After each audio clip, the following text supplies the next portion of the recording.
Tonight, hope for a deal. Our debt is larger than our economy. And it would be catastrophic for the American economy and the American people if we didn't pay our bills. The president shortens his planned overseas trip to work on a possible bipartisan agreement to lift the debt ceiling. Plus, double standard. It is a disgrace. The Justice Department would rather cater to the pro-abortion political movement than protect places that assist pregnant women in need. All this and more tonight on Faith Nation.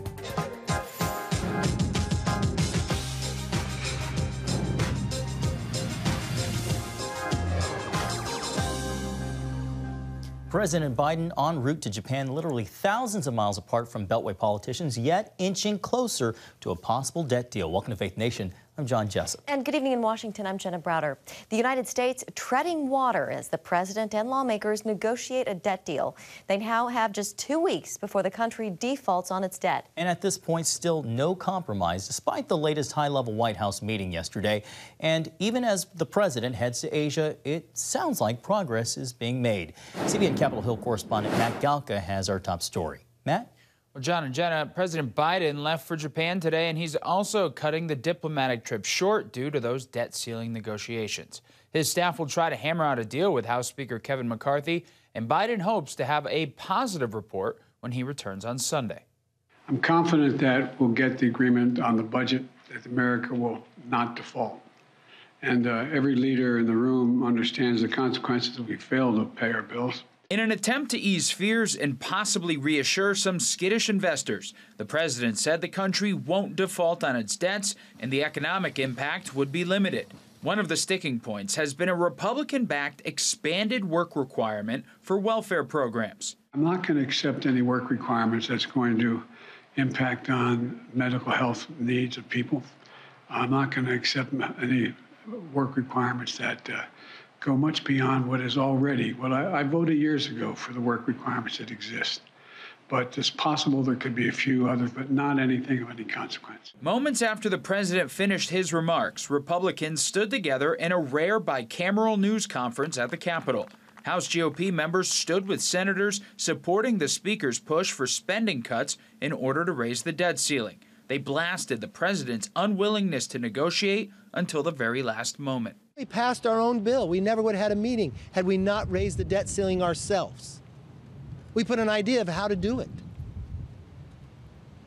The only thing I'm more optimistic about, he finally agreed to something that every other time we've been able to solve a problem has worked, the structure of negotiations. But now we're along such a short timeline, it makes it almost harder. But if there's one thing you know from me, I never give up. I have the grit, the perseverance, and we're going to get it done.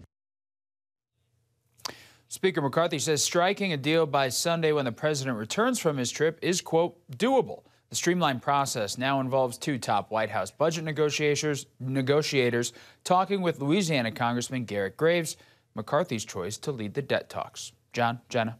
All right, CBN Capitol Hill correspondent Matt Galka. Thanks so much, Matt. Well, here with us now is Stephen Moore, chairman of Freedom Works Task Force on Economic Revival. Steve, always great to see you. So the president will return from his overseas trip earlier than planned with the hope of getting a deal done, as Matt just reported, possibly something to report on Sunday. Stephen, what do you see as the biggest roadblocks to compromise? Well, look, first of all, I think people have to understand we have a $31 trillion national debt. As you just heard, you know, our debt is bigger than our economy. That's a really scary number. It is headed to 50 trillion. So the economic crisis we're facing is not that we might not pass the debt ceiling on time. It's that we continue on this path to financial ruin. And I think everybody knows, whether you're Republican, Democrat, Independent, everyone knows what we're doing now is just completely financially reckless. So I want to see a deal. But you know what? What's in the deal matters a lot. We do need to bring down spending. Obviously, we need to, restore American energy independence. We need some work requirements, and so those details have still not been ironed out yet. Yeah, you mentioned the consequences of continuing down this road of spending. Steve, what are those consequences? well, financial ruin. I mean, we will not be the world's economic superpower if we continue to spend. By the way, just already this year, we're only 6 months into the fiscal year, we borrowed another $1.1 trillion. I mean, this is really financially unacceptable. And so our debts just keep getting bigger and bigger and bigger. We know what one of the greatest threats to America's prosperity and world peace is China. So China is just, growing, and we're just taking on more debt. China's buying up our debt. I would say this is an extremely dangerous situation for our country going forward. If we can get the debt under control and get back to the kind of pro-growth policies we had under Trump, then I'd feel much better about things. By the sounds of it, President Biden appears ready to agree to some spending cuts and budgetary reforms. What cuts do you think he and Democrats might be open to? Well, they've been talking about clawing back unspent COVID money. That's a no-brainer, right? I mean, if we have $500 billion of unspent COVID money, let's save that money. It's not like we're running a big surplus right now. And then they've talked about maybe reining in some of the spending and put some caps on spending. But what they're really pushing back on is the idea of work requirements. But also there's two issues I think the American people really care about. One is not hiring 87,000 new IRS agents, which I think would be an abomination for this country to have 87,000 new tax snoops. And the other thing that they want is that Biden created last year a $300 billion, not $300 million, $300 billion green energy slush fund. That's all going to go to liberal left-wing organizations, and we can't afford to be spending that much money on programs that don't work. All right, Stephen Moore with FreedomWorks. We always appreciate seeing you. Thank you for your insights tonight. Thank you. Thanks, Steve. Well, nearly a year ago, the Supreme Court overturned Roe v. Wade, and the ripple effects are still being felt, with Americans' battle over abortion access, playing front and center across the country this week. Today, a federal appeals court heard arguments in a lawsuit seeking to stop the use of a popular abortion pill.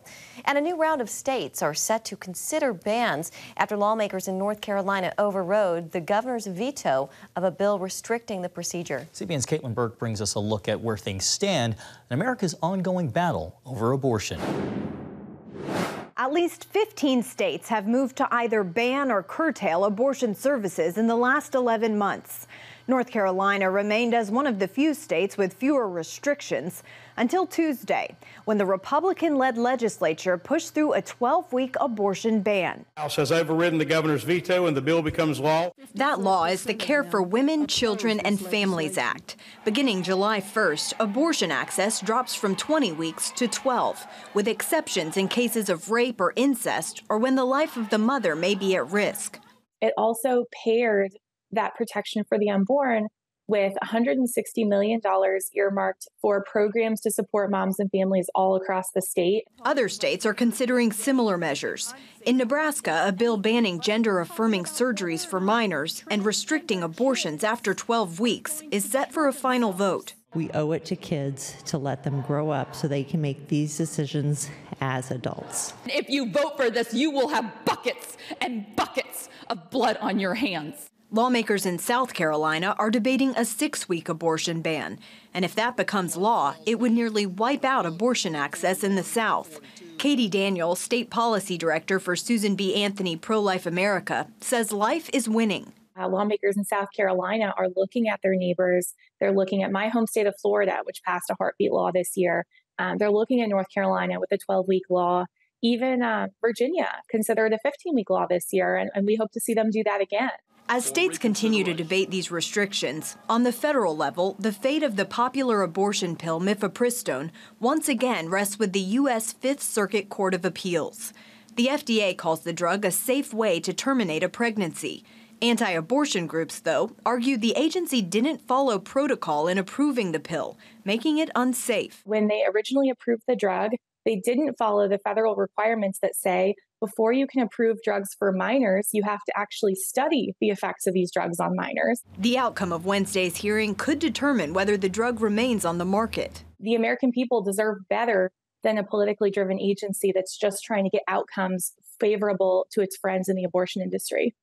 The FDA's current regulations also allow women to obtain mifepristone without visiting a doctor in person, and they can receive the drug in the mail. Regardless of how the federal appeals court rules, an appeal to the Supreme Court is almost certain. Caitlin Burke, CBN News, Washington. All right, thank you, Caitlin. And for more on this, we're joined by Tony Perkins, president of the Family Research Council. Tony, welcome. So the 3 federal judges hearing today's abortion pill case were all appointed by Republican presidents. Does that give you any sense on how they might rule? Well, Jenna, the Fifth Circuit is one of the more conservative circuits in the country, and I think they're going to look at this very objectively, but quite clearly, the FDA's role is to keep the American public safe, not sacrifice its safety for political purposes, and that's what we see happening with the FDA under the Biden administration. Look, abortion is like, in this administration, like a tick on a stray dog. I mean, it is everywhere, and it is constantly, this administration cannot separate itself from abortion.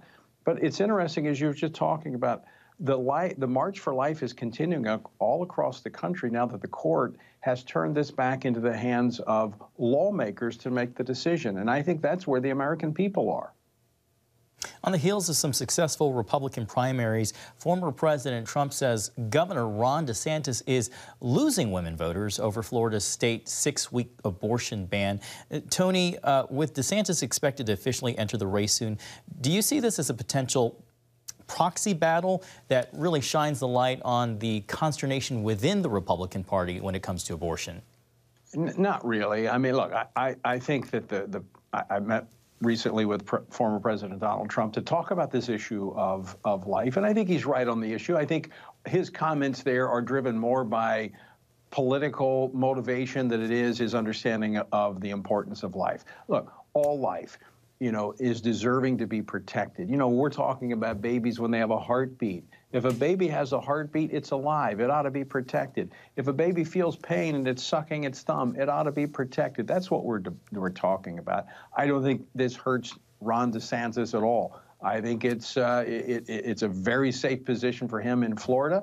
And I actually welcome a strong debate over the sanctity of human life, even if it's in the ranks of the Republicans. Tony, just a few seconds left, but we got some primary results today. A big one was Trump-backed Daniel Cameron winning the Kentucky GOP governor's race. What kind of implications does a race like that possibly have for 2024? Well, the Attorney General there has been very strong. He was endorsed by a number of life organizations, pro-life groups. He's set a very strong track record as Attorney General, and he won that race very handedly. So I think those that have a track record that are standing for conservative values, pro-family, pro-life, are going to do quite well in 2024. All right, Tony Perkins, president of the Family Research Council. We always appreciate your time and insights. Thank you, Tony. Good to be with you guys. Still to come, how churches are coming together for what's called National Unity Weekend, aiming to promote racial reconciliation. Welcome back. Racial reconciliation through the power of the gospel. That's the goal of an upcoming event called National Unity Weekend. Happening June 10th and 11th in communities across the country, the weekend is an opportunity for churches to explore the Bible's transformational message on racial unity. The event is twofold. One, churches will focus on teaching and preaching the biblical perspective on race. And two, volunteers will unite to simultaneously serve underserved communities as a practical demonstration of love in action. And with that, let's bring in Dr.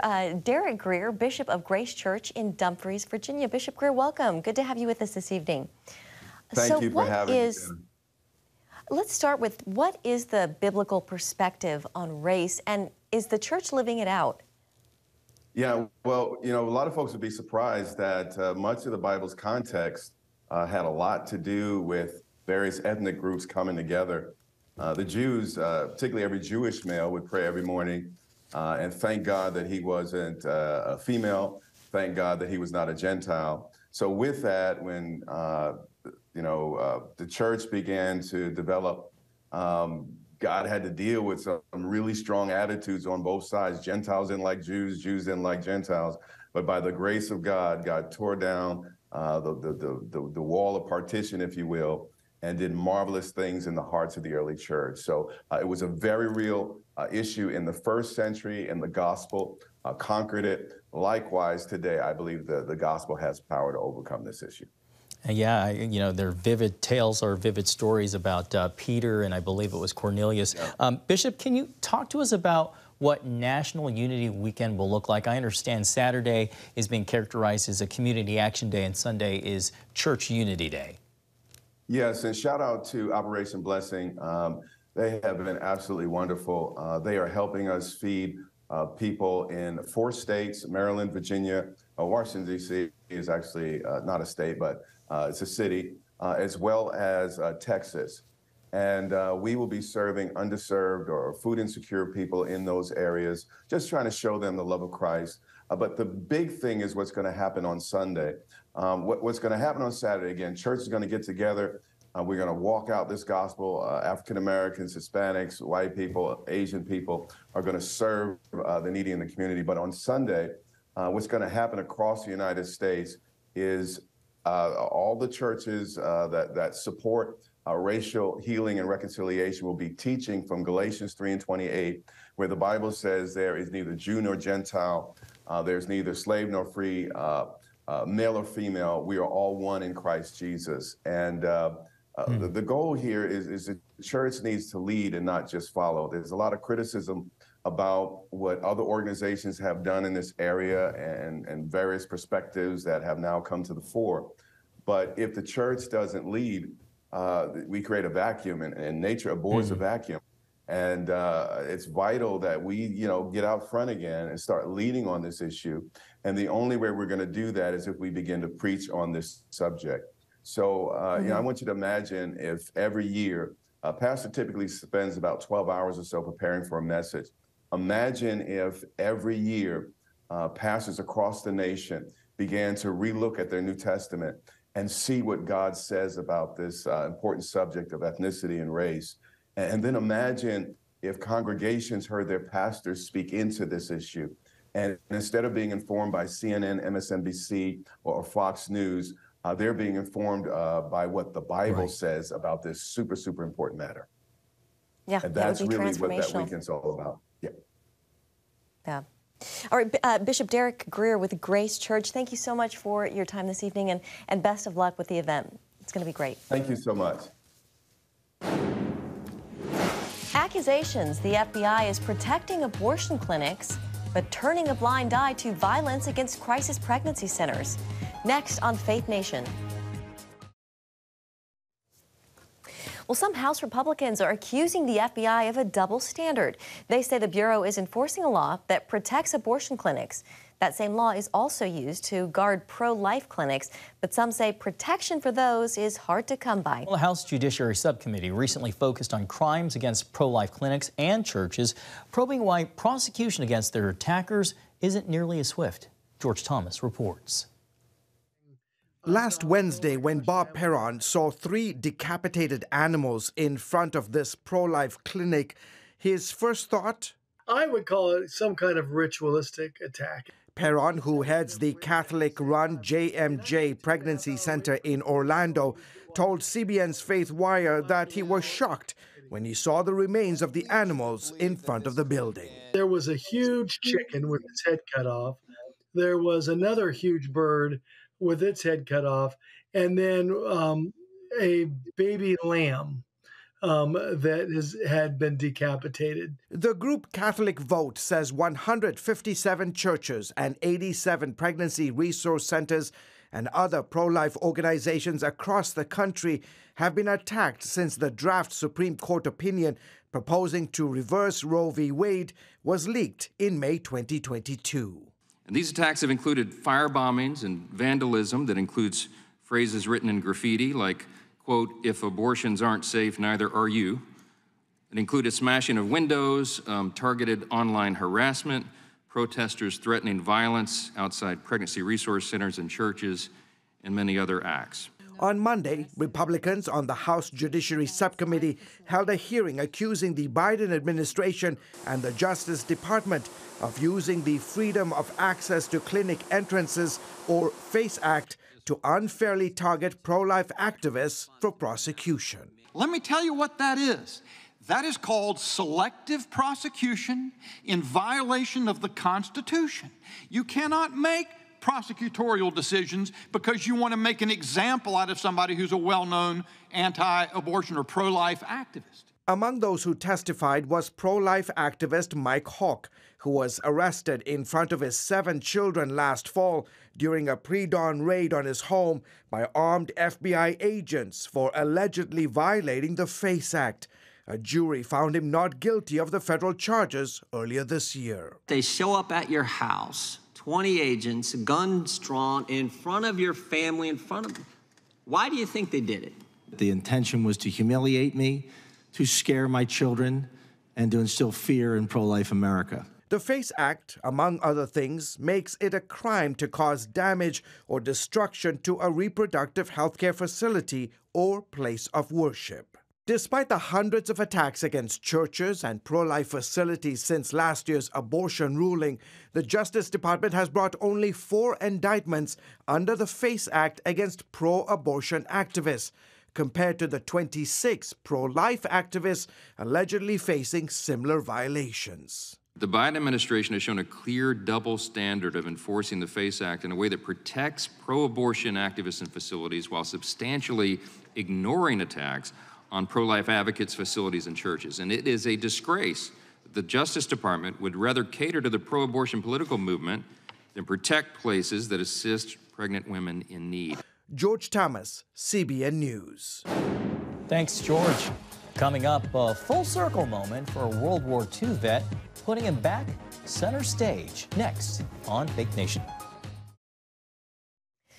Finally tonight, it's that time of year again. Hats are tossed and graduates parade across the stage, diplomas in hand. That's right, and it was especially meaningful for one California centenarian because it took him a lifetime to get there.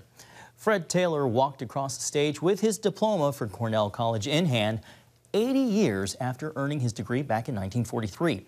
At 101 years old, Fred called it a full circle moment. Well, it really ties the ribbon on it. Makes me feel like now it's complete.